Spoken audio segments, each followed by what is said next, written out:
সময়ের সাথে সাথে প্রকৃতি যেন তার রুক্ষতার চরম রূপ দেখাচ্ছে।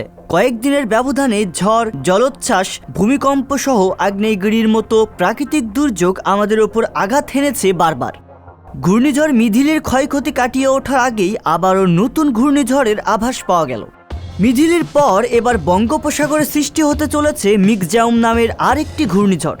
ধারণা করা হচ্ছে এই ঘূর্ণিঝড়ের কবলে পড়বে বাংলাদেশ, ভারত ও মিয়ানমারের উপকূলীয় অঞ্চল।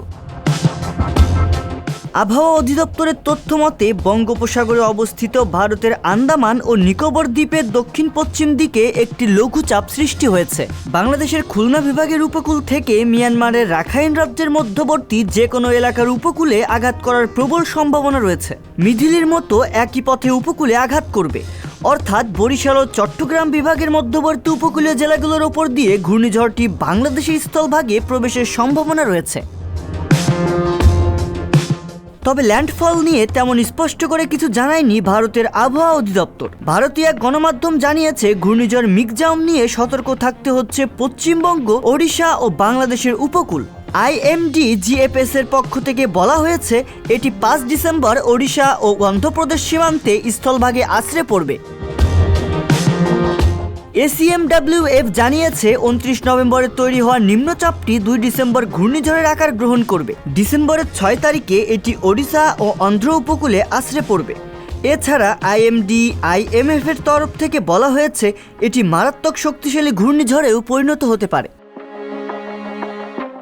আবহাওয়াবিদ জেমস নিকোলাস একটি টুইট করে বলেছেন, এই নিম্নচাপ ক্রমে একটি ঘূর্ণিঝড়ে পরিণত হবে। তারপর এটা ভারত বা বাংলাদেশের উপকূলে আছড়ে পড়তে পারে। এটি ঘূর্ণিঝড়ে পরিণত হলেও এটির নাম হবে মিগজাউম। ঝড়ের নাম দিয়েছে মিয়ানমার। ঘূর্ণিঝড়ের এমন নামকরণ নিয়েও আমাদের অনেক প্রশ্ন থেকে যায়। গত মাসের 23 অক্টোবর বাংলাদেশের উপকূলে আঘাত হানে ঘূর্ণিঝড় হামুন। তখন এই নামকরণ করেছিল ইরান। এরপর 1 মাসেরও কম সময়ে মিধিলি নামের ঘূর্ণিঝড় আসে। মিধিলির নামকরণ করেছিল মালদ্বীপ। তবে ঘূর্ণিঝড় মিগজাউমের নামকরণ করেছে মিয়ানমার। বেশি দিন আগে নয়, ঘূর্ণিঝড়ের নামকরণ করাটা শুরু হয় 1953 সালে। আমেরিকার ফ্লোরিডা অঙ্গরাজ্যের সবচেয়ে বড় শহর মায়ামির জাতীয় হ্যারিকেন সেন্টার আটলান্টিক অঞ্চলে ঘূর্ণিঝড়ের নামকরণের জন্য প্রস্তাব দেয়। পরবর্তীতে জাতিসংঘের একটি ইউনিট ওয়ার্ল্ড মিটিওরোলজিক্যাল অর্গানাইজেশনের বৈঠকে ঘূর্ণিঝড়ের নামকরণের জন্য একটি তালিকা তৈরি করা হয়। রিয়াজুল ইসলাম, সংবাদ প্রকাশ।